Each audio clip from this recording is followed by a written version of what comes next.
Welcome to Actually Aubrey, and I am actually Aubrey, and we're getting ready to bring in special guest Alex W. Leath. Hey Aubrey, how you doing, my dear? Happy New Year! Happy New Year! Happy New Year, everybody! Woo! Woo!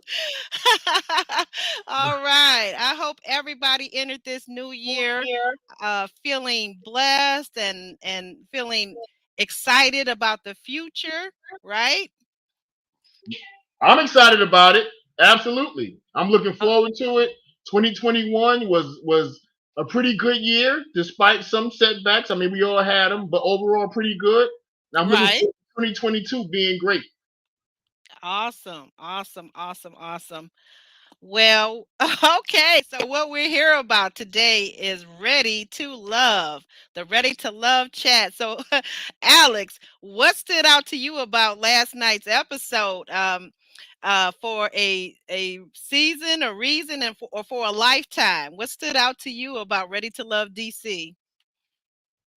Well, obviously, you know, Shiloh and Phil. I mean, that's just the number one thing right now. There were a lot of variables in that situation, a lot of layers that we need Mm-hmm. to uncover in that Okay. situation. And it's great that we have, the female and the male perspective on this because obviously, I'm very strongly opinionated, but I'm also very fair. And I think that's something that we really need to get into later in the broadcast. But what are your feelings about it? Oh yeah, I think we're gonna get into it when we get into it. But right now, yeah, that was something. That was really truly something. And I got a lot to say about it. But why don't we start with Aisha and Dante? So Aisha uh, invited Dante to meet her mom and her older brother, I believe it was. And so, what did you think about that meeting? Well, obviously Dante, and he said this. Everybody that meets him, he gets bombarded with the three kids by three baby mamas thing. And it tend to be, I guess a strike against him if he's trying to get into a new relationship. Or sometimes people look at that and say, "Oh, he takes care of them. It don't matter how many mamas there are. He takes care of his children." So it could be a plus or a minus depending on what side you're on. Um, Aisha's parents seem to accept it pretty well because Ye- Dante said, "Look, two of the mothers have moved on. They're actually married now. Right, So, right. but it's strictly platonic. They're mothering, they're co-parenting together successfully. Is platonic, and two have remarried, so there are no issues there. He didn't mention the third one, what she's doing with herself or anything like that, but he did say with all that they're platonic, and I think that should be enough. Oh, is that what you think, huh? Hmm. I think it's a little more layered and complex about Dante's situation because it just is. It just is without getting into it too deeply. I think That, it that's just why we're here, Aubrey. We're here to get it. okay. Don't holler in my ear. You know it's the day after. Don't please don't holler, You okay? got a you got a hangover? So anyway, anywho, as I like to say, anywho, no, so the thing with Dante, okay, so from a woman's perspective, or anyone, I mean, if it was reversed, if it was her and she had three fathers of her children, I mean, it just goes to a certain level of recklessness, in his past, and that could be his past, but that could also be his current situation. A lot of people say, what's the best predictor of future performance, and that's the past, right? So we have to look at that, we have to consider that. But Dante, in and of itself, the fact that she doesn't want any more children and he has three already, you're right, that in that respect, just in that respect alone, it's a good thing. It's a good thing that he already has his children. So maybe now we can move forward as a mature couple who's already done our reproduction, and we can just move forward, right? Right. But it can lend to be seen as like reckless. But again, he was younger. a little bit more mature now. I Um, understand that one child is just getting to as a college freshman, so that would say a little bit younger, because yeah, a lot younger. But the two younger children, nah, it wasn't like it was yesterday, but it wasn't like he was a teenager either. So it's like, again, this is a behavior, a pattern of behavior that someone is going around impregnating women. And I'm not understanding at what point, maybe the first baby's mother, but certainly by the time you're now paying child support, you're now raising a child, you're co-parenting in two separate households.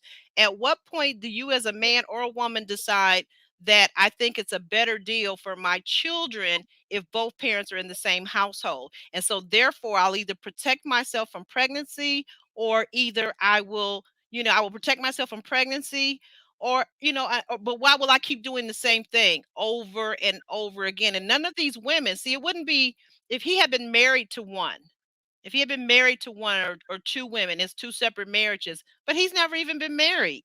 Okay. So I'm sorry. I'm a little old fashioned. no, yeah, and rightfully so. I'm a little old fashioned in that regard because I was married twice. I have three biological children and one stepchild that I've also raised, and Hmm. I was married to both mothers. I was married twice, so Got I it. respect that family union and that Right. That children should be raised with two parents in a household. I mean, you can do it successfully as a single parent. It's been done, but typically as a family unit, seeing those responsibilities delegated, a mother and a father working together as a team, whatever, it makes the children more well-rounded as they go off in the world, and no one's looking for a father figure in their relationships, or no one's looking for a mother figure in their relationships, or whatever the case may be, because they've had that in their own household. So right. it kind of helps a lot in development. It really does. Right. That's all I'm saying. But I mean, I think ultimately he seems to be a nice fellow. I'm not trying to say he's not a nice fellow, because I don't know him. And he seems to be now in a good place, and he seems to be a decent Um, fellow, right? Aubrey, I think you're losing sight of the fact. I think this is in the back of your mind as well as in the back of a lot of women's mind, is that Hmm. Dante's good at slanging it, and y'all talking about it all over the place. Well, that's the part. That's the part. Okay, so we're here to talk about it. Let's talk about it. Uh, So if he, Dante kind of comes across as a little bit of a lover man, right? Just a little mhm. bit. Well, if he take care of his business in bed and he's getting high marks as far as satisfying these women and stuff, listen, all these women out here, listen, I ain't gonna say nothing, but I'm gonna sip my tea because they know different circumstances. They may like a little piece of Dante under different circumstances because once that word start getting around, you know how that goes. So he has that in his favor. It's something great to talk about. How true it is, I don't know, but that's the word on the street, as they would say where I come from. Well, yeah, I've been hearing that. I've been hearing that about our brother Dante, and okay, I'm not mad at him. That's between those two adult people, right? What they decide to do.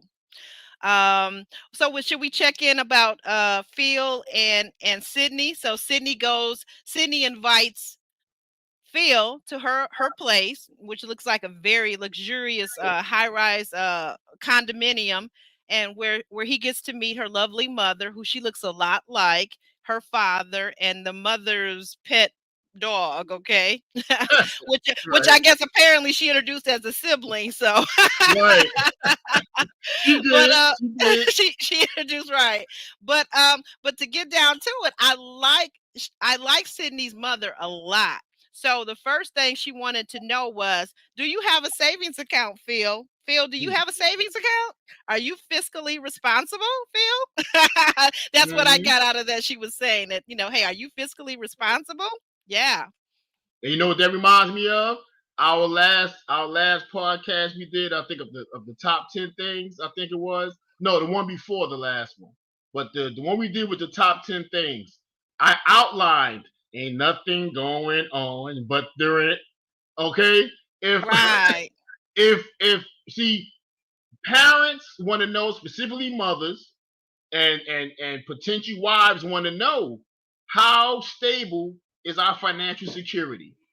That is Right. very, very important for a relationship or a marriage or a family structure. Because no Right. one wants to go to bed at night or wake up in the morning worried about their finances, where they're going to lay their head and so forth. And if they're going to hand their daughter off to this man, they want to know, can he hold it down? Can he take care of his business? Not let their daughter off the hook. She got to do her part. But in case she starts having children and she gets sick and she got to stay home or whatever because of the children, whatever that situation is, can he handle it financially? And they need to know that. Right, right. That's right. And I think, yeah, I think I get the sense that just the impression I get now, I could be right, I could be wrong, but I get the impression that Sidney has had a very comfortable upbringing. Do you get that impression at all, Alex? I don't know what Sidney does for a living now. I think she's been cruising through life, Mm-hmm. without a care in the world. She claims she has some heartbreak, but whatever, who hasn't? But as far as the financial, You're so harsh. You're so I harsh. mean, who who hasn't? Who hasn't? Who hasn't? I mean, we all been hurt, but Yeah, it's, yeah. When you get to a certain point in life, I would say at least by your mid late 20s, you've had heartbreak before. you had You a heartbreak, probably have. Yeah. you know. So, but as far as the financial aspect, being a little bit pampered, I definitely see that in her. I definitely see that in her. So, Yeah, that's the yeah, part I'm talking about. I'm talking about I get the sense as a former spoiled girl myself coming up in that type of a certain type of childhood, I get the impression that she comes from, she lived a comfortable life. Not to say they're millionaires, I don't know, but she looks like she's led a comfortable life and pretty much whatever she's wanted, she's had it growing up as a child. I'm not talking about from 22, 23 onward as she became an independent adult. I'm talking about just your childhood. And that can set the parameters for a lot of different things on how you used to being treated. If you used to being mm, treated a certain way, like I used to tell my ex, your black is not my black because you grew up and you guys um, you had a certain level of where you didn't know where the next meal was going to come from. I didn't experience that. I didn't experience that kind of instability in my home. My home was I very did. financially stable. I certainly did. That's how I grew up. Uncertainty Okay. every day. Every day was uncertainty in my household. You know, Oh wh- wow. whether Okay. we would have a Wow. roof, Uh-huh.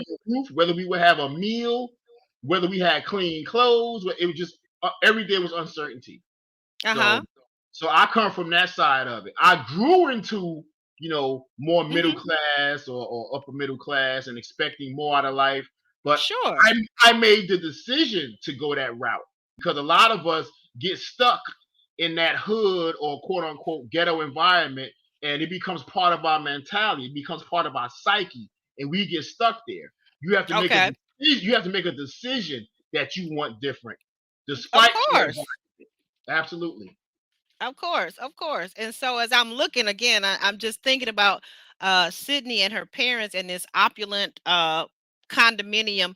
And also I want to say this, I got to give a credit to where credit is due. Phil took the most beautiful two bouquets, one a beautiful bouquet of red roses for his girl Sydney and a beautiful bouquet of white roses for her mother and a bottle of bourbon for the father. So he definitely came prepared. He was like making that really strong impression, don't you think? Oh yeah. Oh yeah. He prepared for that. And it's great that he also bought something for the dad. Because usually, fathers, we get left out all the time. You know, Is that right? yeah.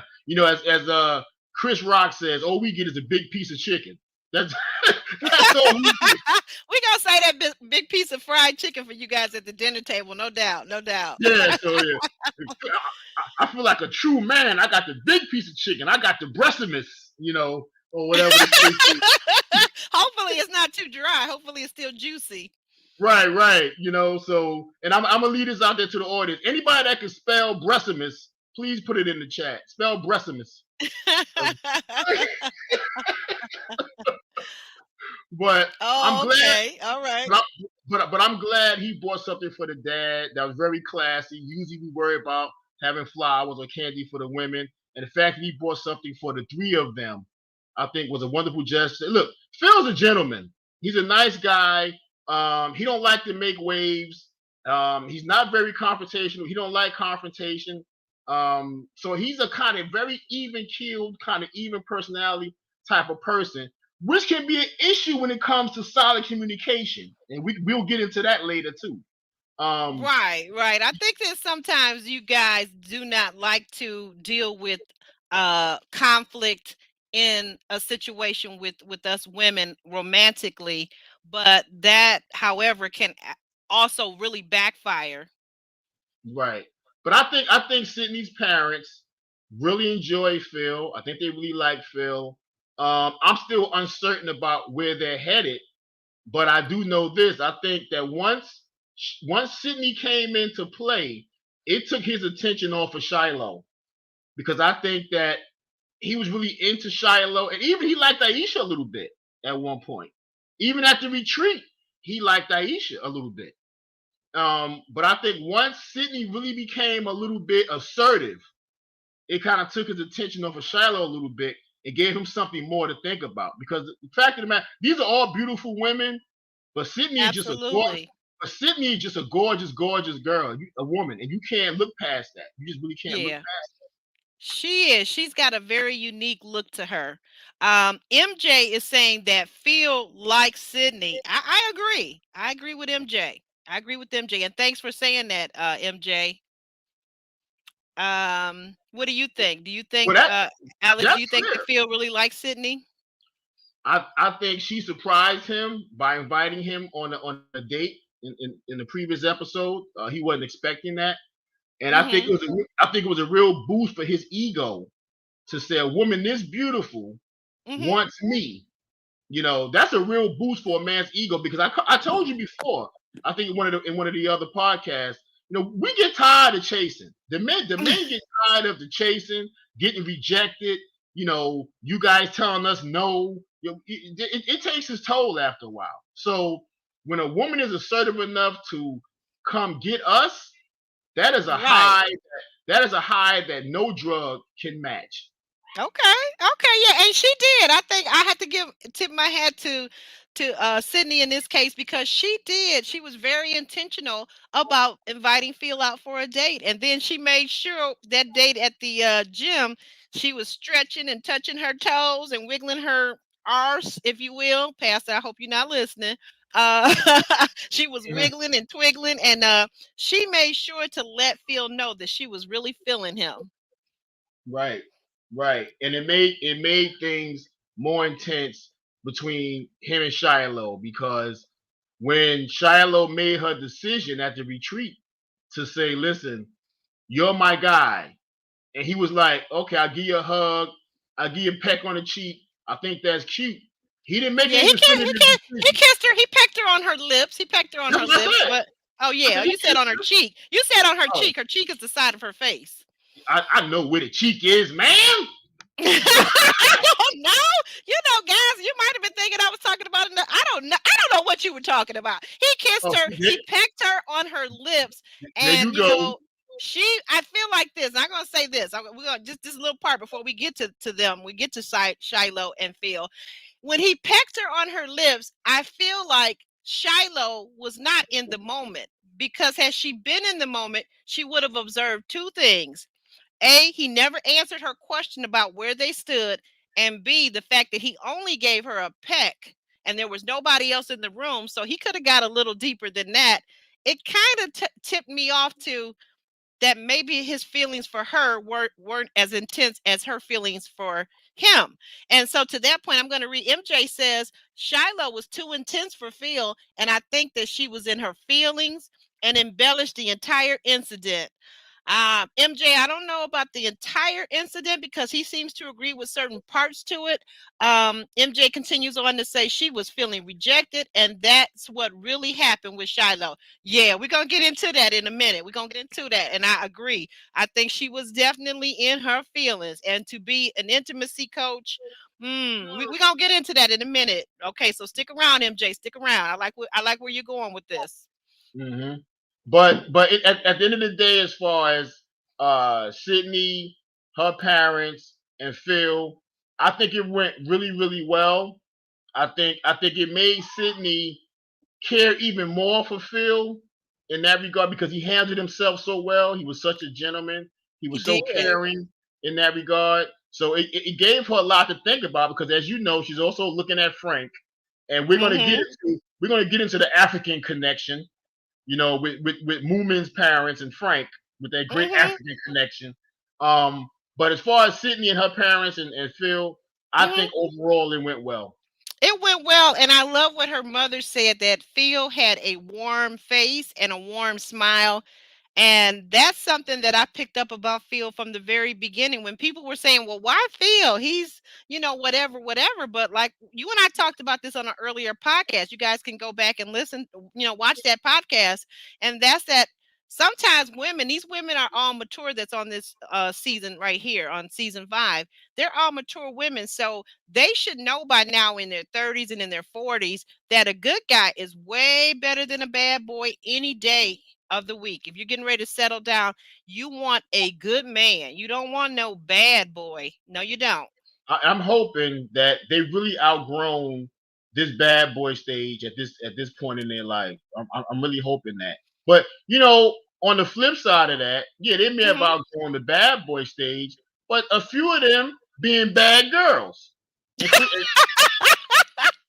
you know, Well, yeah, we're not gonna. Are we gonna call any names? Could you give us a hint to who you might be referring to or talking about? I'm talking about Camille. I'm talking about Zadia. You know, Hmm. Moomin had a kind of a attitude or mood change herself. She was kind of pleasant early on, but Right. I think the more Camille and that whole brown girl clique, whatever, got in her ear, you could see her transformation a little bit to getting a little bit more edgy or angry and so forth. So it started. You could see the toxicity growing. Right. MJ says, yeah, Phil has a wholesome good guy look. I agree. I agree Yeah. with that big head of his. He reminds me of my son. My son growing up had that really big head and he was just so cute. I think Phil is basically my son when he was 7, but with facial hair. He is basically, I mean, he's got those little fat little cheeks. I want to just go up and just pinch him. But Well, now you were saying, go ahead. Go ahead. I'm gonna tell you something, Aubrey. At Phil's age, you pinch his cheek, something else might happen. So you better be careful. Okay, so moving right along. Now you were saying about Moomin. Let's move into Moomin and Frank's meeting with her parents. Well, her uncle, actually her uncle, her father, and her big sister. Hmm. Yeah, there was What a did you? whole it was a whole African connection going on there. I didn't even realize I was most of the just about to season say. I that didn't realize it. That Frank was African. I didn't realize the whole. I think it was he's from Ghana or something like that. Yeah, Um, I didn't realize either one of them were, and I usually catch that because I can look in the shape of the face and kind of see those things. But I did not catch that at all. but they don't have an accent. They don't speak in accents. Not at all. Not at Um, all. But I'm saying, but even yeah, I did not catch that with either one of them. So I thought that was very interesting that they're both from the African nation. That is so awesome. That is yeah, so awesome. but I think that the African kind of tie-in really helped Mm. Frank in that regard. Um, but I also think, in Frank's defense, he's being honest.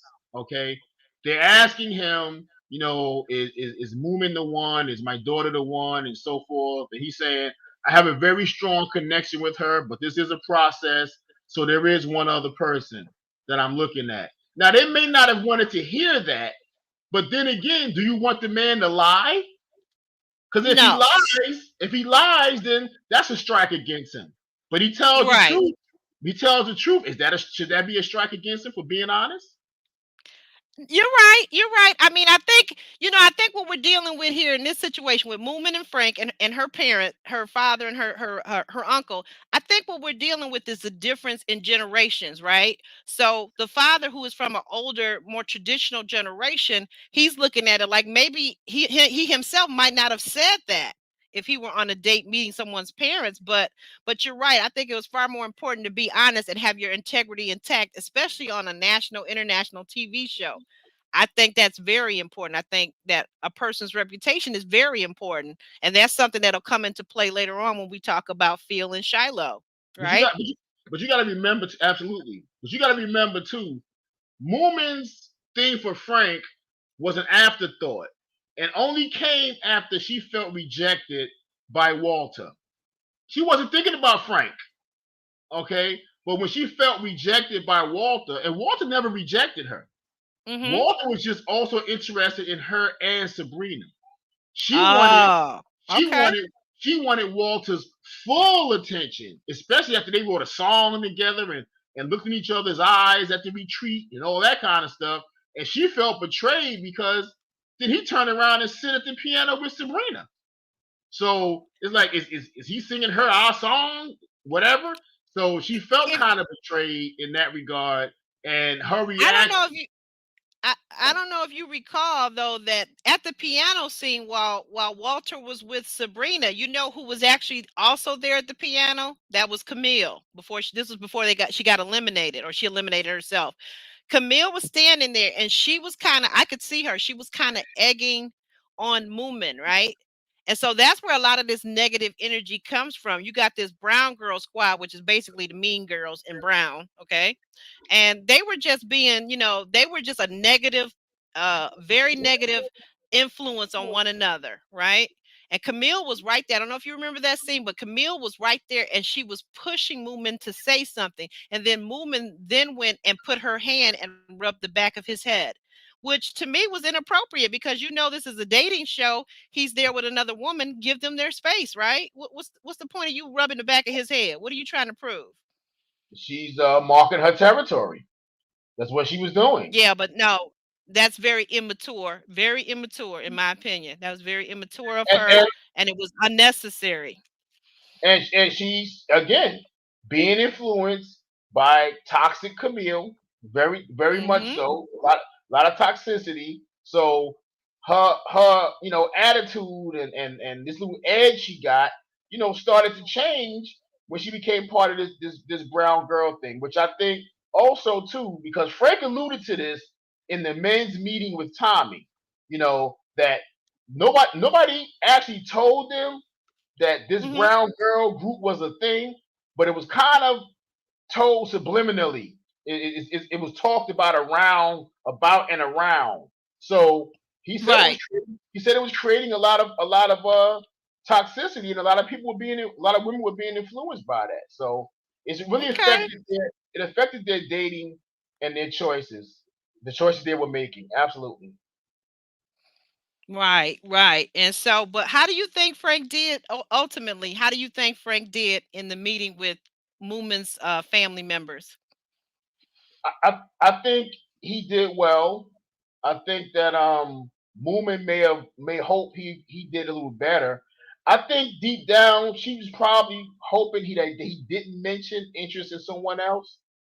Um, Right, right. I could see that. I could see that yeah, at the look in her face. She played it off, but for a second I thought I caught that too. She was like, "Why did you have to bring that up?" But they asked. They specifically asked. they did. They did. Is there anybody else? Now you want the man to lie to your dad's face or to your mama's face, or be honest about it? And I think like I said all the time, women want to be chosen. So Mhm. I think that if there is another woman and he turns around and chooses Moomin, that's more powerful than anything else. If there's no competition and you're just the only one that's left, you weren't chosen. You're just who was left. So it's a little bit Right. different. Just a little bit different. And so then we come to the scene where now it's Shiloh, and she's meeting with nephew Tommy, and she's saying, the night before something happened. Something Uh, happened. Something happened. They were in a nightclub, and things escalated, and they went out of control. They were arguing. She said as the club was it was getting late, and as things were ending in the club, that their arguing was escalating, is what I'm understanding her to say. Is that what you understood her to say? Yep, that it started to escalate. Hopefully, Okay. probably a few drinks added to that. But go ahead. Okay, yeah. Well, Phil says he had one shot. That's what Phil says. When she was asked, she never really acknowledged how many drinks or shots or whatever she may have had. She never really said, but Phil definitively said that he had one shot. So, I don't know what her drinking situation was. Did she have a beer? Did she have some wine? She never really said, and I'm really kind of quite curious about that. I think had I been nephew Tommy in that interview, in that scene, in that setup, I think I would have specifically asked her to address, do you recall, and what were you drinking? How many drinks did you have? I'm not saying that somebody may say, well, you know what, are you trying to um victim shame, or no. I mean, I think it's really important to kind of get a better context of what actually happened. It really is, because Imma be a different person if I had 1 glass or maybe 2 glasses of wine spread out throughout a whole evening versus if I threw down, 4 or 5 drinks. I'm gonna be a different person, I'm sorry, and I think most people, most women especially, who are smaller in stature, most women are gonna be different if they're having 4 or 5 drinks over a period of time, and to add to the fact that it seems like she was emotionally already stirred up. Well, absolutely. Happy New Year, Claudette. Happy New Year, my dear. Yes.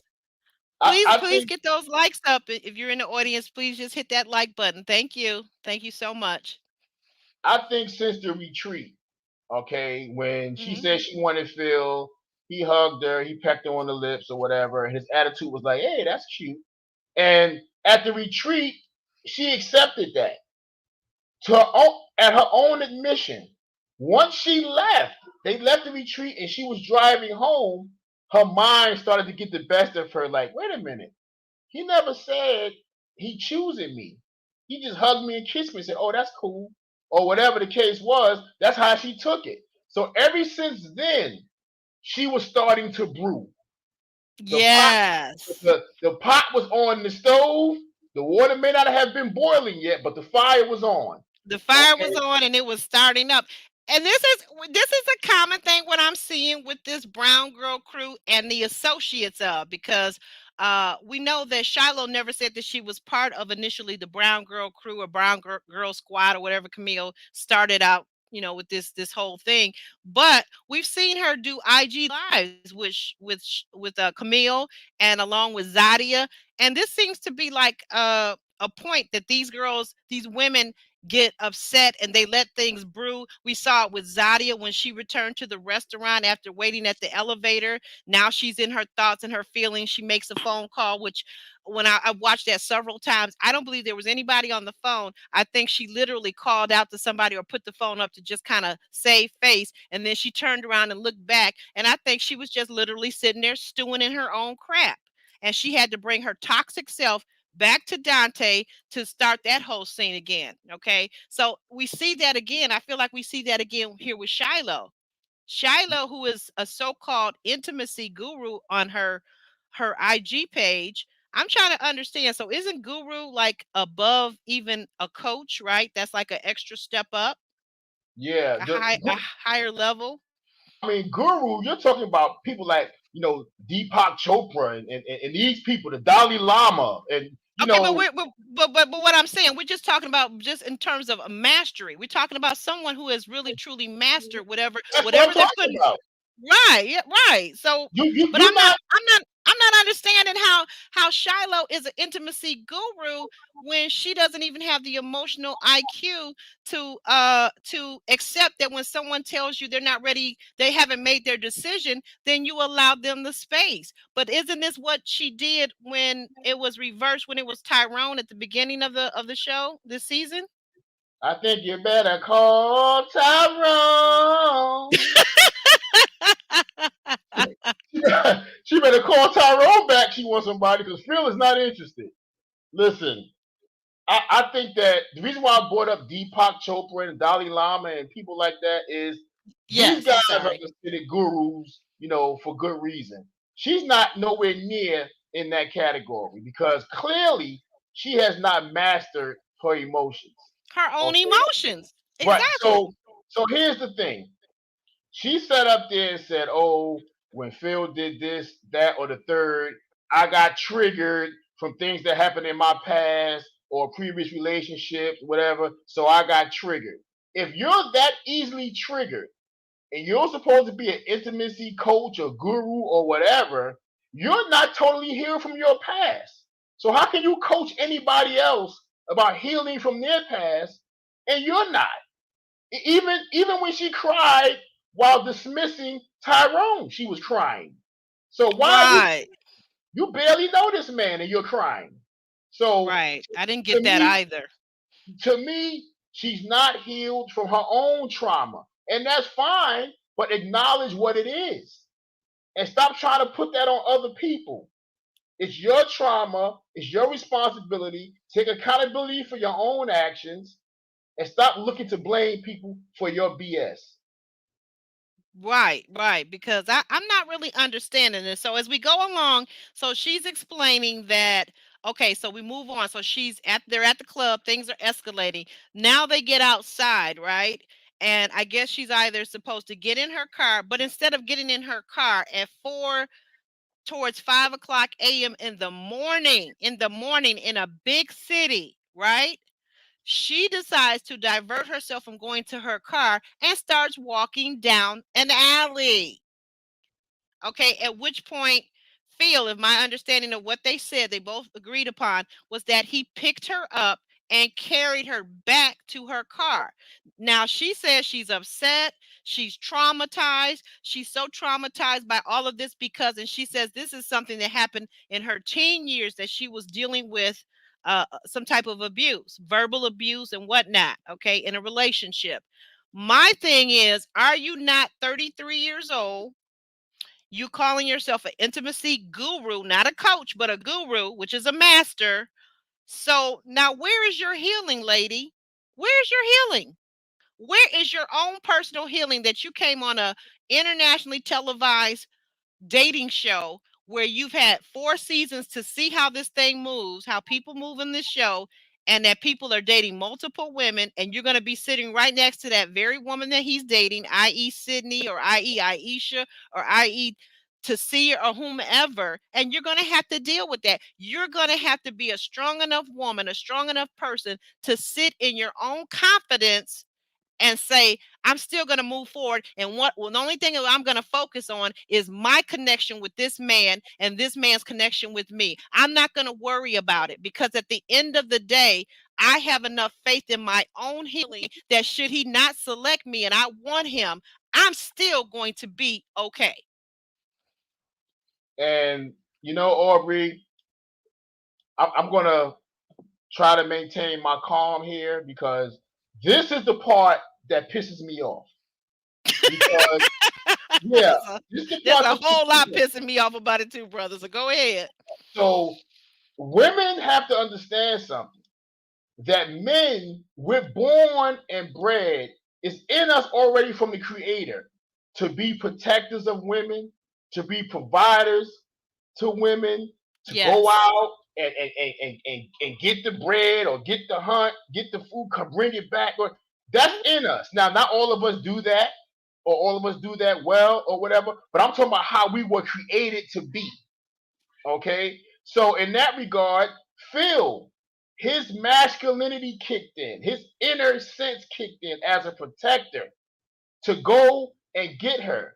Okay, women have to stop putting men in precarious situations and then trying to decide when you want us to be a man and when you don't want us to be a man. Because Thank now, you. Thank because you. because now you feel like you want to be the man until you get into a situation you can't handle. Now you want to call me. You want to be the man, stay the man. Okay? Because if he had let her walk down the alley in DC, and I'm not sure if people realize how dangerous DC is. They better recognize. Okay? This is not walking through Disneyland. No, Okay? not So at all. this is 3, 4, 5 o'clock in the morning. The freaks come out at night. Ha, ha. Okay? So Right. everybody who's doing something nefarious comes out under the guise of night. And you That's walk right. into a damn alley. Okay? So he's like, listen, Come back here. I'm pretty sure a few times he told her, come back here. No, I need my space. Come back. Right. This is me envisioning So, that, right? Because she's saying she needs her space, but wow, you need your space in a whole dang on alley, girl. so We're not at your house. We're not at my house. We because are in an alley in a major metropolitan city, and trust me, if people know those nefarious characters that you speak of, they know there's a nightclub. They wait for women to be so drunk and passed out that they're out in the streets unprotected, without a man, without safety, without a girlfriend. What the heck are you thinking? because I guarantee you this, and I challenge anybody to dispute this. If Phil had let her walk and she had gotten attacked, we'd be attacking Phil right now. How Of could you let her course. walk in the alley by herself? You supposed to get her and bring her back to safety. You supposed to do this and that. And once again, putting a man in a precarious situation because you can't control your emotions, and he's damned if he do and damned if he don't. Okay? But at least your ass is alive. So look at Right. it like that. Right. Because I'm really upset with her. I'm so upset with her because every time when they asked her, do you think he was trying to hurt you? When he asked her, she's just like throwing up things like, well, and she got this super long dramatic pause. Well, I think emotionally, I think he was. Girlfriend, you know what? You remind me of a black Karen. You remind me of a black Karen because what is this? You're trying to bring this man down. You're trying to assassinate his character. This is the reason why reality shows can't get the men with the corporate jobs, okay? This is the reason why, people say, I want a six-figure high-value man. They're not gonna ever come on this show. Why? So they can go back to their corporate job, their job with the government, and say, oh, wait a minute, it was almost some charges pressed against you. Did you assault this woman? Was there altercation? Guess what? CHR, your job is over. You know what? So you're just kicking your own self in the butt. Why did you come on this show? I really would like her to answer this question, seriously. And I'm not trying to be mean. I'm not trying to belittle her, but I honestly want to know, as a woman myself who has survived abuse, I really want to know, Shiloh, why would you come on this show when you were not fully healed from your past trauma? You knew that.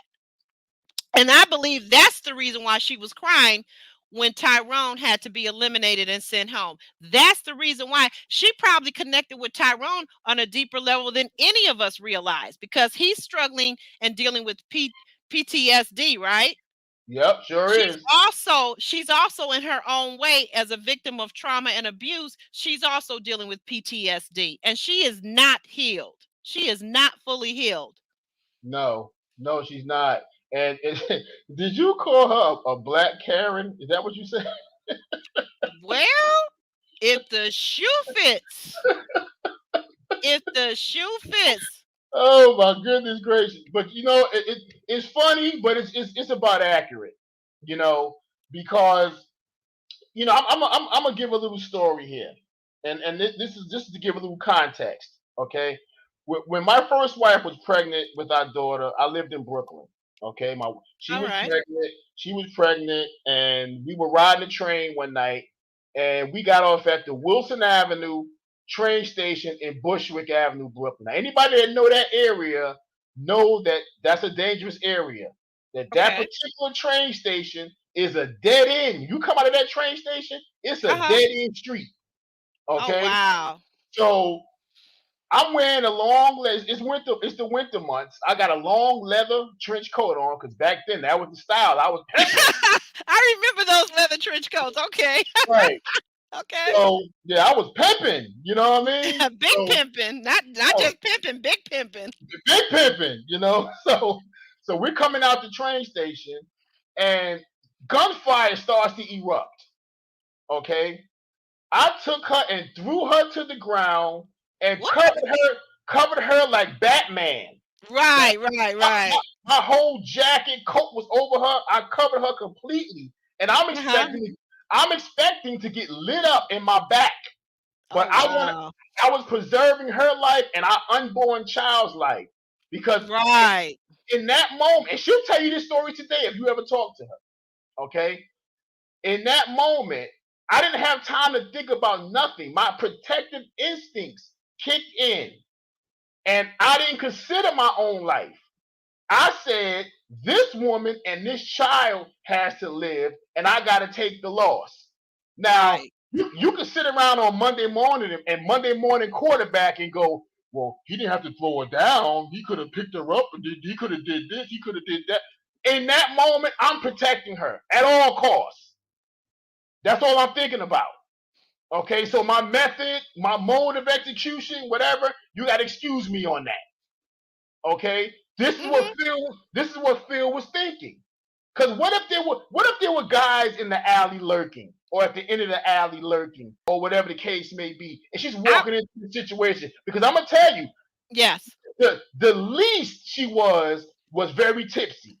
The least she could have been drunk, but I guarantee you she was at least very tipsy. A And little tipsy. That I can see. I can fully see that she was tipsy and very emotional. Very emotional. Because yep. she was irrational. Why else would you be trying to walk down an alley and telling somebody, the one person with you, I want to be left alone? What the oh, Now, Pastor. I gotta I almost oh, said something there. yeah, so now PG. PG-13. All right. Yeah. Now, but the thing is, if I had been in her apartment, or Shiloh had been in his apartment, or at a friend's house or whatever, and she said, I need my space, you should go into the restroom or where. Yeah, leave her Oh alone. yeah, now that would be different if he comes in a whole restroom with other women and you're in a whole safe protected space. That would be totally That's different. totally different. Absolutely. Let, Totally let, let, different. let her walk off and have her space. But when she Yeah. Oh but when she yeah. but when she's walking into a potentially dangerous situation, you have to go and get her and deal with whatever wrath comes after that. Because at the end of the day, she is alive.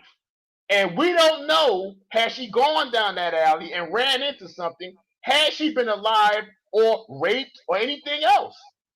Right, right. We we I we we, mean, we, we got to stop this about, well, she was just being emotional. She wasn't thinking. See, because men don't get, there's no gray area with men. We either praise or crucify. There's no gray area.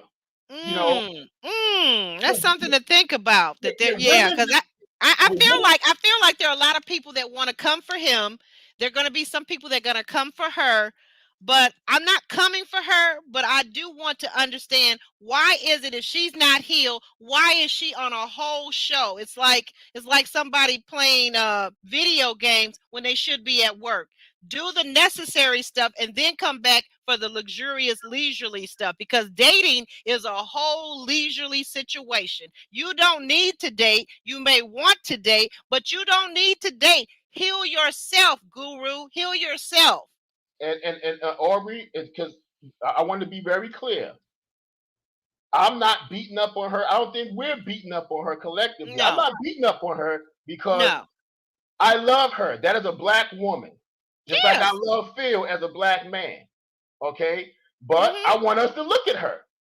And I want her to look at herself. And look at the behavior, because let me say this too. These people, for me, when we talk about the show and review this show, we're also talking about it on a larger scale. Phil represents a certain, his behavior represents certain things, so that you can look at it, because I'm never gonna meet Phil. I'm never gonna, date Phil. But the thing about it is I will see behaviors where, if somebody, a guy that I like, and he's trying to shut me down when I'm saying, you know what, babe, I pick you. I want to do this thing with you. And then he's leaning over, giving me that little peck on the lips, but he's not saying anything else. Then I can see that he's really not communicating with me. So there's an issue there. Either he's not into me, either he's into me, but he's not at that point, the same point, because that happens. Sometimes people aren't at the same point at the same time. So now I have to go inside myself and decide, am I mature enough? Am I mentally, emotionally, and spiritually healed well enough that I can deal with this? Because if I can't, guess what? I've always got the option to walk away, right? Right. Absolutely. And MJ makes a great point. He says, He picked her up to He or protect her. she, he or she, we don't He or know. she, he or she, he picked her up to protect her from walking down a dark alley at night. Now we covered that, right? This is the crucial part. She Right. didn't know how to receive that and turned it around on him. I Oh used to wow. I used to date a young lady who she swore she wanted to be in love. She swore, and she had this list of things she needed for her to be in love. It had to come in this type of box. And just because the love doesn't come in the box you prescribe for it doesn't mean it's not the love that you need. And she just could not understand that.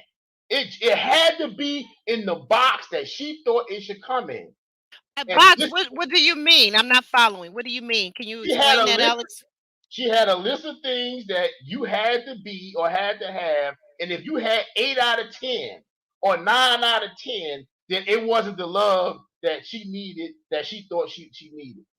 So it's like nothing comes the way you think it should come. But when it does come, learn how to accept things as they are, particularly if it works to your benefit. Stop having negativity bias, which is also a huge problem in our community. Negativity bias is when no matter what someone does for you that's great, it could be 8, 9, or 10 wonderful things. If Hmm. that 13th or 14th thing is not so great, you wipe out the entire 12 and focus. That one, all those 10, 12 things go to waste, and that one thing stands out. Is That's a that what you're saying? negativity. That's a negativity bias. You can look it up, and a lot of people have that. And I just and they wonder why they buy themselves. This is why you buy yourself. You haven't taken the time to take enough stock of yourself to understand who you are as a person, what makes you tick, where Hmm. you're weak at, where you need help at. Stop hiding behind other people for strength. Stand alone in your own truth. And you don't need a Mm. black and you don't need a black girl clique or a black girl club or brown girl club or whatever it is. You talking about that brown girl, mean girl club? Yeah, that's it. Because all that does is give you a mask of what you really need to be doing. You're masking it. Step out of that junk and stand in your own truth. And that's the problem a lot of them are having. I think so. I'm gonna be really curious. I'm gonna be really curious to see what it is that Shiloh, when it comes time for the reunion, aren't you really curious also? What I wonder. So some time will have passed, and she will have had time to reflect it and talked it over with her friends, with hopefully a therapist. And I mean that seriously. I'm not stigmatizing. I'm one that worked in mental health, so this is not what I'm trying to do. I really want everyone to have the healing that they need and that they deserve. We all deserve to be healed and whole. But I'm really curious to see when Shiloh comes back to the reunion. I'm really curious to see what if she'll have a different attitude, if she'll come walking in her full accountability of, well, you know what, I did not like him touching me and picking me up. I felt like I didn't like it. It was very I was very sensitive to it, but I can now see, having reflected on it over this period of time, I can now see why he did it. And I want to say, thank you, brother, for doing that. Thank you so much. I appreciate you, because this could have ended in a whole different way. This could have ended in a whole different way. We could have been talking about this. This could have been on the news. This could have been a news story. I tell you what, had her ass got attacked in that alley, it would have been a news story. It I would tell have you that. been. Then they would have been talking about shutting down the show. They would have Right. been talking about shutting down the show. They would have been making Phil out to be the villain. Why did you leave her? Why did you walk away? Even though, she said to leave me alone, leave me alone. Why did you do that? You could see that it was an alley. You knew that it was 4 or 5 o'clock in the morning. So I'm really curious to just my wish and my prayer for her is that she would come to the reunion, and that she would have had time to reflect, and that she would own up to her part in this situation. She would own up to it and stand in her truth and really acknowledge that there are some men who would not have, they would have said, okay, you want me to leave you alone? And they would have said, bye. And they would have rolled. They would have called her the B word, bye B, Right. and they would have rolled on out. Hey, whatever. And it, I got somebody at home waiting for me anyway, right. but And, because he was a protector, I just, I don't know. I don't understand. I don't understand. Aubrey, he kept asking her when they had their meeting by themselves. He said, "You cannot see that I was trying to protect you. You really can't see that." And she was like, "I don't care to hear your excuses anymore, your reasonings anymore. You can't you can't see I was trying to protect you." She's so caught up in her own feelings that she cannot see reasons. She cutting off her nose to spite her face. Okay, all she's angry about is he was interested in somebody else as opposed to her. He didn't give her a definitive yes when she told him he's her choice. And she rolled that from the retreat right on up through this nightclub where she started drinking and unleashed that beast. That's what happened. Right, right, right. I mean, like I said, I just do not understand. I really, literally do not understand what's going on here. You know I what's wrong? don't. You know what's wrong with Hmm. society as a whole and the messages that women are getting? Part of it, I should say, part of it. Your When you parts. when you have people like Dr. Phil, Oprah, very powerful minded speaking people who are considered leaders, okay, who tell women things like, no matter what you do. Now they say this, Aubrey. Come on now. We're gonna move on. Go ahead, Listen go to ahead, me go now. ahead. This is very Oh Lord, important. oh Lord. Okay, okay. Very What is important. this? They tell women this. Dr. Phil has said this many times on his show. No matter I don't listen to him. I don't what, listen to listen, him. a lot Okay. of people do. Some Millions do. people do. Some people do. Everybody's not autonomous as I am, but go ahead. Right. Go ahead. No matter what you do, and think about that statement. No matter what, Come that on a with it, because we still got some other couples that we got to talk okay, about. that a man should never put his hands on you in anger or otherwise. No matter what you do. Now that's a broad scope of activity that it leaves a woman to do with no accountability whatsoever. And they take that and they run with it. They're getting the message twisted. Okay? Because if you told your child, no matter what you do, I'm never going to discipline you. I'm never going to put my No, hand. I'm never going to tell that to a child. Yeah. But So what I want us to move on to, really seriously. Okay, so I was serious. we okay, right. We have Sidney and we have Frank meeting up with her sister. So she brings in Frank to meet her sister. What did you think? Was there a reason why she brought Frank in to meet her sister and not her parents? I think this is where I become the great Kreskin. And Kreskin was a great a psychic and all those other kind. He can see the future, whatever. I Hmm. told you guys in the beginning of the season that there was too much familiarity between Sidney and Frank, and all they could really ever be were friends. They wasn't going to make it good in a relationship. Okay? And what did her friend say? I only see him as a buddy. Even Right, Sidney, even Sidney was like, yeah, sort of like a friend, right? Because she's not even sure. Because they run in these party circles, and right. he's a buddy, he's a friend. He's not a love interest. Because Yeah, I don't see it for them. I really be- don't. I don't see it for because them. because Sydney needs something different to balance her. Everything needs balance.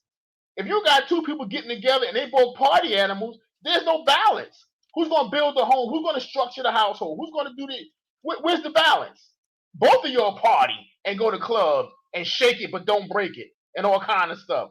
So who's building the household? Who's taking care of the kids? Who, you know? So they just can only be friends, in my opinion. I saw that from the very beginning. I'm not sure if him and Moomin can make it, but the Right. but the African connection is very strong. It's a very strong thing that I didn't realize. So now I look at them a little bit differently.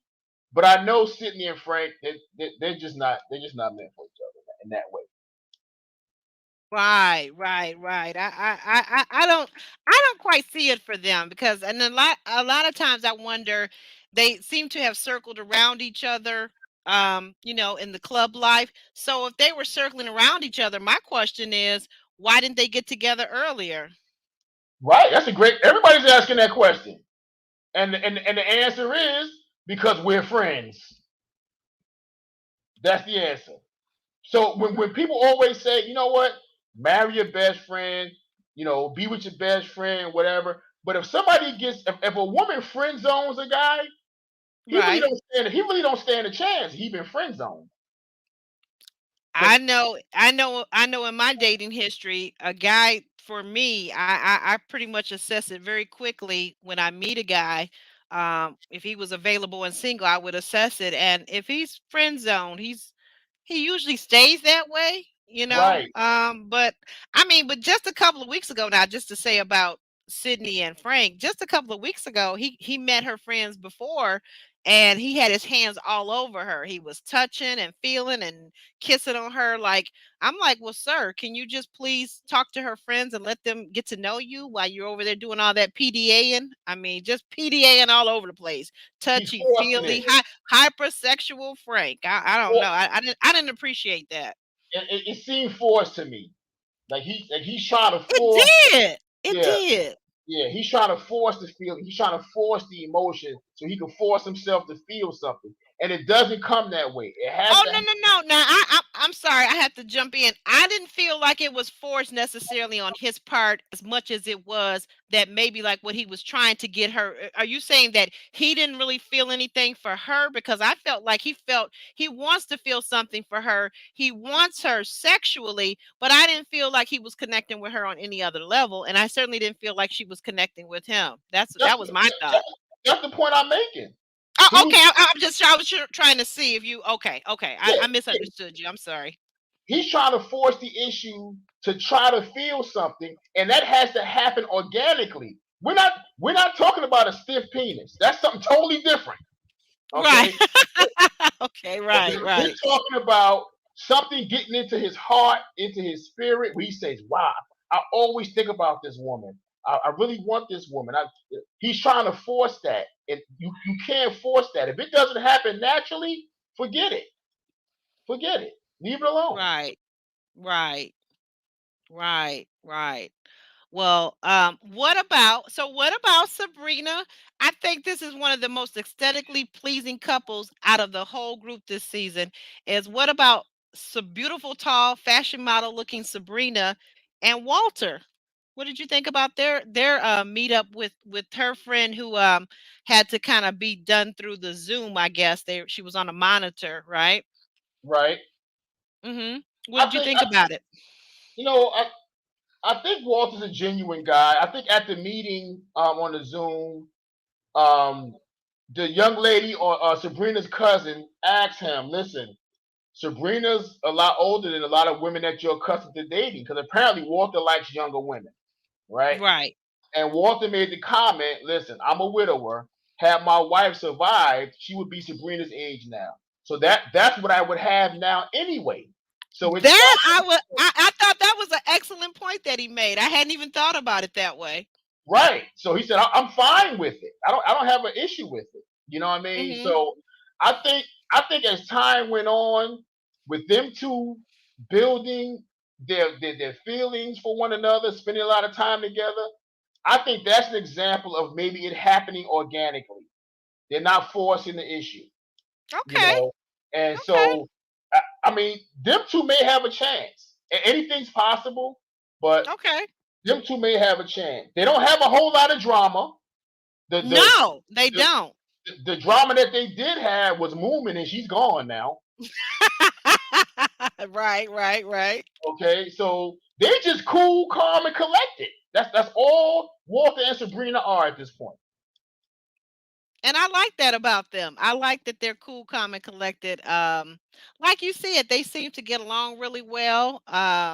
She likes him. I guess over time, if this continues to be a thing, he would eventually have to meet her daughter, 9-year-old daughter that she has. But I guess it could work, and who knows? He says he wants children, but maybe she may try for one to have their own, or if they were to go as far as to get married, or maybe they would adopt a child. I don't know, but yeah, I could see it working. Well, wait a minute, yeah, I could see it working, but apparently Claudette says she doesn't trust Walter. Well, Well, I would Claudette, please let me know, why is it you don't trust Walter? Tell me why. What is it about right. Walter? Give me some more details. I need more information on that. That's what I want to know. Why? What gives her the reason not to trust Walter? What did he say? Could Something? could it His could it body be language. What? body language? Yeah. His energy. What is it? Something's rubbing Claudette the wrong way, and I want to know what it is. He did talk about in his youth that he was apparently, what did he call it? He was a gangster or a thug before he went to college and became an electrical engineer. He has a past. He has a past. So I don't know. Who does it? He Well, not I'm he just saying maybe that's the reason. But he I don't know. he not a Claudette, please let us know, because we're just guessing here. Tell us what you're thinking. What had to happen? What had to happen, girl? he not a thug and a gangster now. So He might, whatever. he might be the gangster of electrical engineering. We don't we don't Right. really know. We don't really know. But But but you but you mentioned something, and I was going to what's mention it too because here's the rub. what's You that? know, What's the rub? Sabrina has one child, doesn't want it anymore. Walter doesn't have any children. So does he want a child of his own? Because people always bring up you can adopt, and adoption is a wonderful, wonderful thing. But a lot of people want their own biological child. So Right, right. is, is that something that Walter aspires to have? Because if he does, then that's going to be the rub. Right, right, right. That would be that. I mean, at 45, 46, it's possible, but a lot of people don't understand that at 45 or 46, if you're working with regular money, we're not talking about, your husband's not a NBA ball player, NFL football player, you're not Janet Jackson and trying to have a baby at 50. A lot of times I've had girlfriends of mine that went through in vitro fertilization. That stuff costs, and your regular insurance, even if you have the creme de la creme insurance, they're not paying for that because that's considered elective, right? Right. So yeah, that's an expensive thing right there. So okay, so let's move on to the deliberation. The ladies are now in the deliberation lounge. What do you think about that? Well, what Oh, oh, parts? What Oh, parts? wait a minute. I wanted. I think I see something. Claudette is saying she can't. Like sometimes, and my mother used to say this too. So my mother could really read people, but not all the time. Could she tell me what it was and why she was reading them? When you have this spiritual discernment of a person and of their spirit, so Claudette is just saying there's something about him that seems to be wrong, right? No, So I can feel you on that, Claudette. she said she feels it's something about him, but she could be wrong. Oh, I could. Oh, okay. Let me get my prescription. My new prescription changed. Okay. All right. Yeah. So she could be wrong, and we don't know. We don't know. Right. We'll find out more as the next week. I guess is the finale. We'll find out if he's really serious about whether he's ready for love and if he's really seeking a serious relationship. And then we'll definitely find out more in the coming weeks as we go into the reunion shows, because I think that's going to be really, really juicy, right? Yep. hmm But But you go were ahead. talking about the women getting together and meeting with Tommy, and what my thoughts were about that. Yeah. And Mhm. I think that Shiloh at that point was using that opportunity to further push this narrative that Phil was abusive to her, or intended to harm her, quote unquote, emotionally. Now Right, right. she would hesitate because Tommy would say, "Do you really think he intended to hurt you?" And she would say, "Yes." And then she would hesitate and go, "Emotionally." What are you hesitating? Ugh, ugh. What are you hesitating for? You try to paint this guy out to be some kind of monster. He's not a monster. And that's why Sidney said, I do not see this in him.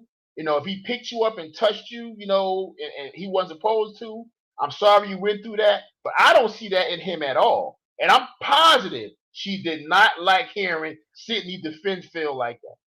I guarantee it. Right. Right, right. I think, yeah, I was looking at that again, the point where you get really kind of frustrated and almost even angry with her. Like, why are you doing this to this man? Why are you trying to impugn his integrity? And that's why I say the whole Black Karen thing, because you are trying to take someone somewhere and put them so low. Because why? Because he didn't give you the answer that you wanted, because he doesn't return your feelings and your emotions. Shiloh, grow up. Mm. Grow That's, up, babe. That just that's not where it's at. You don't do that. That's not how we deal with our emotions. We don't hurt people because we're hurt. You need to go and get some healing, sis. Really, and, sincerely. and listen, when you already haven't healed from your trauma and you do mind altering things like get drunk or use drugs, it take things to a whole nother level. Because as we say in my neighborhood, you either get beer muscles or liquid courage when you drink. Okay, I never heard I've heard liquid courage, but I never heard, what is it? Beer what? beer muscles. Beer. Okay, because when Be- people get drunk, a lot of times it depends on how alcohol affects people. It affects everybody differently. But it definitely, my mother would always say, a drunk person speaks a sober mind. That's very old school because you get a person who would not otherwise say something when they're sober, but once they get drunk, I don't like you or your mama. They're going to say everything that they would never say when they're sober. Okay, this is why I think that Shiloh was very tipsy. I don't know that she was drunk, but very tipsy and said okay. some things and behaved in some ways that she should not have behaved in. And it also shows she's not healed from her past trauma. When you're not healed from past trauma and you're masking it with chemicals, it makes the situation worse. I agree. I agree. I think that and I want to just say this. I don't want to go all the way back over all the stuff we just covered because we've covered it. But there's one thing I don't think I said, and correct me if I'm wrong, if I'm mistaken. But why are we having this conversation up in the club? Tommy asked him that. That was the main thing Tommy asked. Why? Tommy said, "Why didn't you have your asses home? Why are you having this conversation in the club?" At Right. 3 This is an intimate conversation for two people. Or even if you want to have it, let's say, in a semi-busy restaurant, not one of those romantic ones, but just a semi-busy little, where if your voice is raised up a little bit, they're not going to look at you cross-eyed because everybody's, there's couples, there's groups of people, collecting and having meetings, and you just go to one of those places and you have your conversation. If you didn't want to invite them to your house, or he didn't want to invite you to his house, because certainly I'm feeling like she's showing herself as an emotionally unstable. And honestly speaking, I'm not a man, but if I were a man, I wouldn't want her to come to my house because, again, she's like, it's almost like she's setting him up for something. Does that make sense? I'm thinking they went to this club at this hour to hang out and have drinks or whatever because prior to that, they probably had Mhm. just put their drawers back on. Okay. Whoa, whoa, whoa, whoa, whoa. Did you just say? I know it must be some wax in my ear. Did you just say they were putting their underwears back on? No, Their I said underwears with the S. What? no, I said they drawers. Okay. Okay, I say underwears. You say drawers. Tomato, tomato, same difference. So you think that Right, exactly. they might have had sexual relations. Do people do that? You have sexual relations and then you go to the club? I thought it was the other way around. I thought you went to the club, picked up the person, or hung out with the person, and then came and brought them back home. Well, I mean, You have I'm lost. you have sex when the mood hits you, whenever that may be. I'm a woman of a certain age, so it don't always hit me the same way it used to, like 10 years ago, 20 years ago. Okay. So whatever. But I'm just saying, I don't know. Listen, I'm just I'm trying saying to this. understand, why are they up in the club having this discussion? She is so hurt, in my opinion. They had to have some form of intimate contact. To what extent, I don't know. But I she, to believe they me, did in my opinion, she is entirely too hurt. Okay, for it to just be, entirely. you didn't choose me. It's something else to that. There's more to it, right? There is more to it. I believe it's exactly the fact that on this show, because I see it with a couple of other ladies, like for example, starts with the letter Z. Not gonna say her name, but she was entirely too angry at Dante. So, and the way she's getting up in his face, I know if I were to bet my last dollar, I know they slept together. Mm, Okay. yeah, Okay. I mean, All right. Okay. All right. listen, It's gonna come out in the reunion. I hope it does. I mean, and maybe not exactly those words, but I'm no dummy. When and my you know, daughter was in high school, let me just say this. Years ago, when my daughter was in high school, she liked this guy, right? He was the super jock, real handsome. Everybody loved him, right? And so it was her basketball game. She was playing varsity basketball. And one of her girlfriends was in the corner talking to this same guy that my daughter liked. And the way he touched her, the way he had his hand on the small of her back, and the way he leaned into her, I knew the two of them were sleeping together. And my daughter, she could not understand to this day, Mom, how did you know that? It's certain things you know. When you're a woman, you know how people move differently, and the body language is different with a man and a woman once they've slept together and been intimate versus prior to them sleeping together. right? And And they're again, hmm yeah, and you're right, because and experience too, the wisdom that comes with age. You've seen enough behavior to know how to decipher things that a youthful person has no idea about.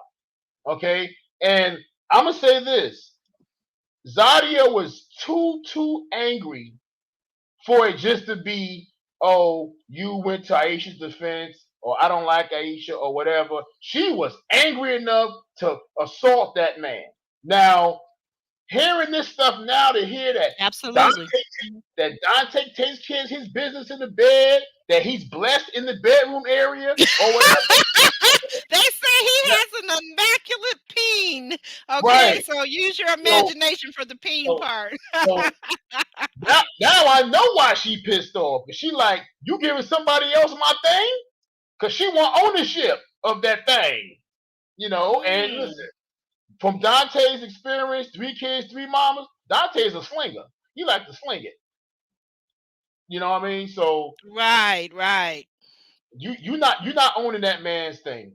So No, I, no. I I just think there was a lot of intimate contact behind the scenes, and Behind the scenes, and exactly. A and, lot of these couples were coupling for real, for real. and as you know, being a experienced, mature woman as you are, once you give yourself to a guy, you start to feel a sense of entitlement to him. Okay, and I think that's what a lot of these women were feeling. And when they got shot down, they were like, "Oh my God, it's very, very insulting, very hurtful for them." You know, Right, right. Well, you know what? I say this, and I said this the other week. Women have egos just like men do, and a lot of times we always talk about the fragile male ego. Women in this particular set this season, again, I just see a lot of women, Zadia, Camille, Tasia earlier, and Shiloh to a certain extent, operating in their masculine energy. Does that mean they're men? No, that doesn't mean they're men, but they're operating in their masculine energy. And what it does say, so oftentimes we as women know that men have a hard time accepting rejection from us. When they like us, when they want us to say yes. And so when I say operating in her masculine energy, she seemed hell bent. Shiloh seemed hell bent on getting a yes from Phil. She wanted to get an answer from him. He was not giving her, he was not forthcoming with the information.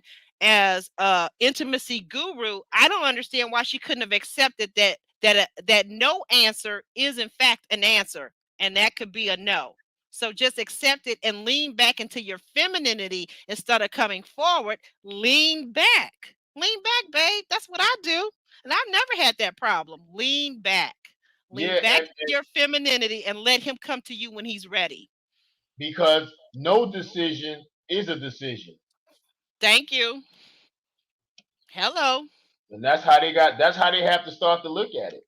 You know, these egos and all this brashness and bravado on both sides. Both Okay? sides. At, Yep. at the end of the day, you're still people. You still have a certain chemistry or chemical reaction to one or the other. And if it's happening organically and naturally and you can't resist that, it's going to happen, regardless of who you shared your physical space with. Okay, but chemically, if you have an attraction on an energy level with somebody else, it doesn't matter who you shared your body with physically. Their energy is over here. Right. Right. That's right. That is so true.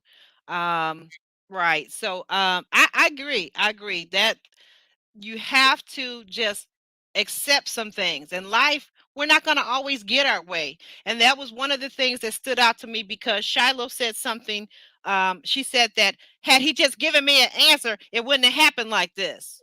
Did you catch that? That she said Yeah, that last yeah. night. So She said if he had given me an answer, it would have never went to this point. So what are you saying, Miss? You're so saying that you so escalated things only because you did not get an answer or the answer that you wanted because you actually got an answer. Condessa says, right, no answer is an answer. absolutely, that's what. Yeah, Condessa agrees with what I said. No decision is a decision. You know, it doesn't matter whether he told you he chose you at a buffet or at a carnival. If he didn't choose you, he didn't choose you. It's going to hurt just the same. So how is she mad because he didn't tell him over there when he should have told him over there, but he could have said it here? What difference does it make?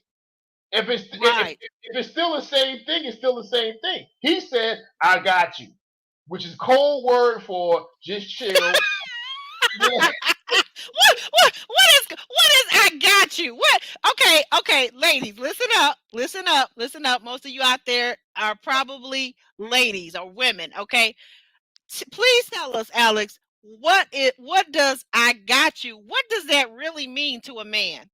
Did you hear me mention my son about this "I got you" thing in our last podcast? Tell Okay. the story again, because not everybody is the same that's been here. So tell us that little My quickly son, as my get son, ready to wrap up. Okay. right. My son who's 25 years old, he got a habit of when he always asks for money. He's a grown man. He asks for money, Okay.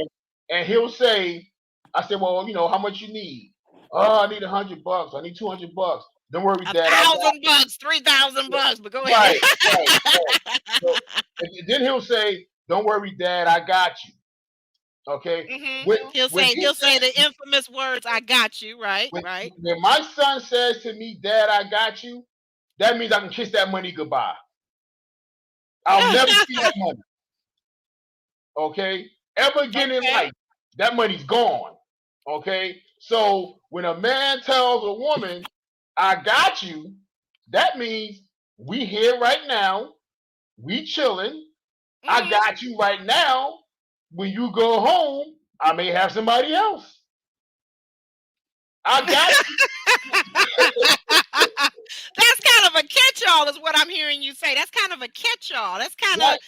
it's like, you know what? I always listen to words that people say, and words really have meaning. People say, "Oh, that word doesn't mean nothing. That word, oh, this word means the same as this other word." And I say, "No, words have meaning. They are defined by a dictionary, but beyond that, they have connotation. The connotation can be negative, it could be positive, it could be inclusive, it could be exclusive. So words really truly have meaning. And when someone is talking in semantics and saying things like "I got you," I learned a long time ago. I think I told you this story too. I had a coworker that told me once he had me, and what I found out when I got back to the job was no, he did not have me. He literally, figuratively threw me right up under the bus. Okay. Right. All right. And so I told my supervisor, I said, as long as there's daylight, as long as I am black, which will be for the rest of my life, never ever group me with this person again. Never, Right. ever. And they never Because did it. They never did. because in short, I got you is a very deceptive term. It's very vague. It's I, vague, exactly, for a reason. Intentionally, it's vague. so you got what? I got you. Okay, you got what? They never explain what I got you mean. Okay, so Because that's intentional. Phil was right, being very intentional with his "I got you." I got you. So He was that being means very intentional with his peck on the lips versus the deep, long kiss that he offered to Sidney.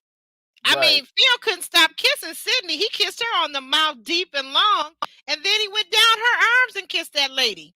I don't blame them. Oh hush! Oh hush! I might Oh have, hush! Hush! Hush! Hush! Hush! Hush! I might have went a little lower. You're laughing and you laugh alone, sir. You laugh alone, sir. PG-13, my pastor said. I, didn't, PG-13. I didn't say anything, Pastor. All I said is I would have went a little PG-13. lower. PG-13. Okay, so let's wrap it up. We're going to give our predictions for next week and the couples. Let's give our predictions and we're going to wrap this thing up. Well, I'm gonna let you go first. I'm gonna give this a little last minute thought here, but what are your predictions for this coming week? Because this is the finale, and then after the finale come the reunion shows. So Right, right. Well, okay, so we see watching the trailers last night, we see that uh their couples are about to come together and they're about to give their final prediction or their feelings about whether they want to be coupled. I think the only couple, right? The only couple, because now that we know that Shiloh has self-eliminated, right? So she's out the equation as far as the triangle between Phil and Shiloh and Sidney. So clearly Phil wants Sidney. Now, who Sidney will pick, I really strongly believe that Sidney is going to go outside her wheelhouse and that whole nightlife scene, and she's gonna pick Phil. That's the way I feel. So now the thing of it is Frank probably wants Sidney more. So I don't think he's gonna pick Moomin. And then the only thing left is to try to understand there's an expression on whose face was that? There was this expression and I was just kind of really thrown. Oh, I think that was Walter. So whether Walter, is he really does he really want Sabrina? I'm not really sure. What do you think? well, again, he didn't definitively say he wanted Sabrina. It was a race between her and Moomin. Moomin took herself out of it, and being vindictive enough to want to turn around and then go with Frank. I don't even think she's really that interested in Frank. She wasn't ready to leave the show. Okay, so she said, I got to go choose somebody.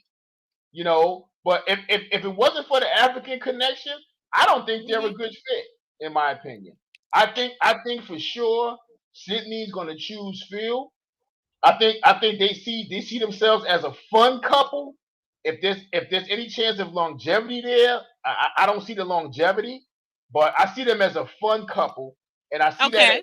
I see it as Sydney coming out of her comfort zone to be with a quote unquote nice guy, gentleman, not within the Hmm. party scene and so forth. I think it's a nice change of pace for her.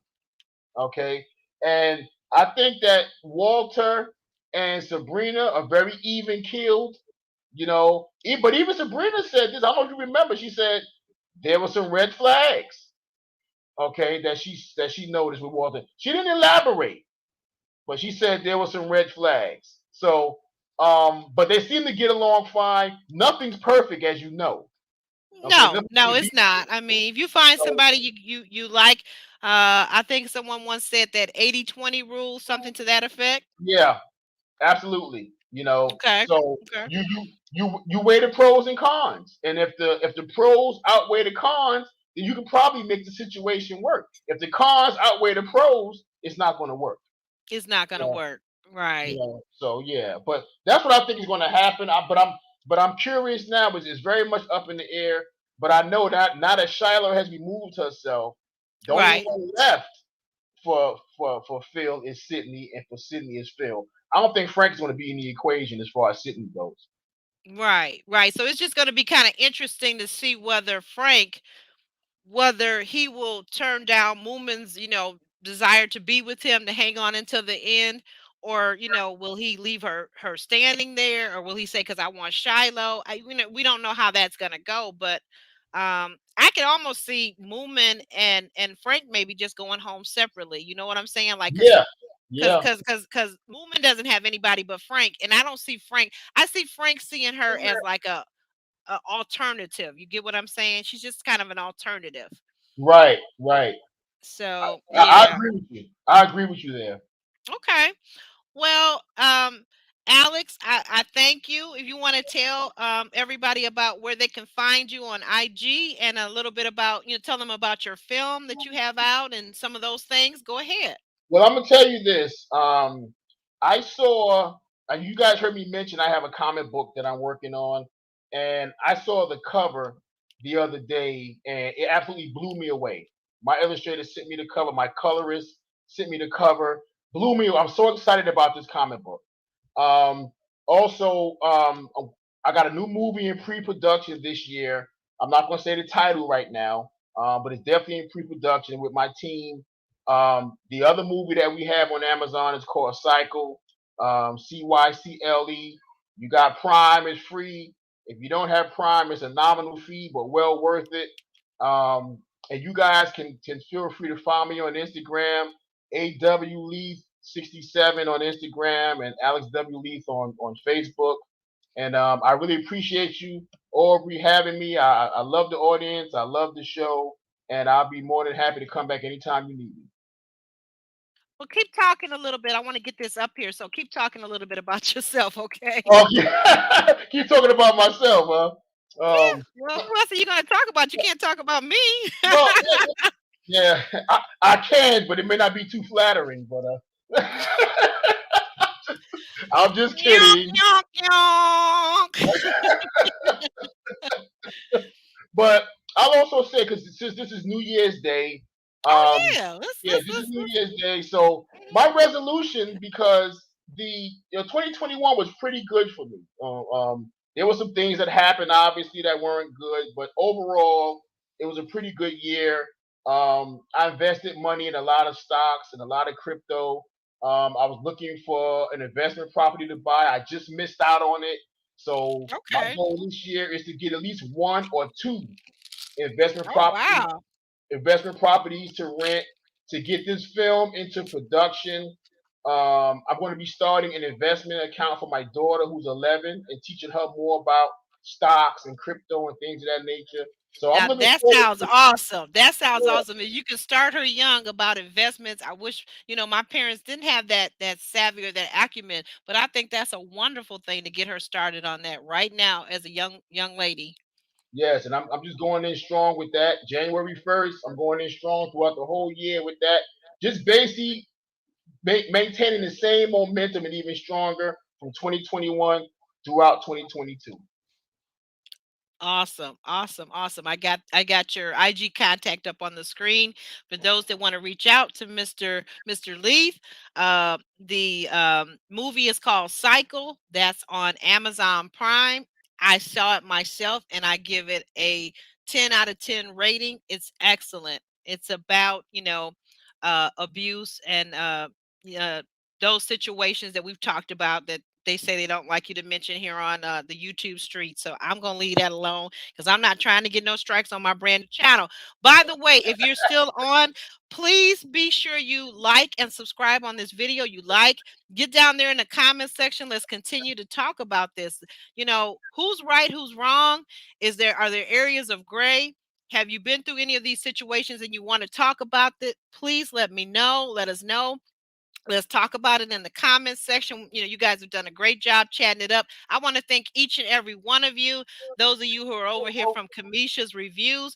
Thank you, Kamisha, for posting my video and sharing it out, because as a new YouTuber, it's hard. It's really hard to get people to promote your YouTube channel. But I appreciate each and every one of you. And I promise, if you stick around here, you subscribe, hit that notification bell. Uh, I'm going to treat you right.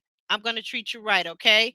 And let's support each other in this. And everybody, Happy New Year. Happy New Year. Happy New Year. Happy New Year. And we're out.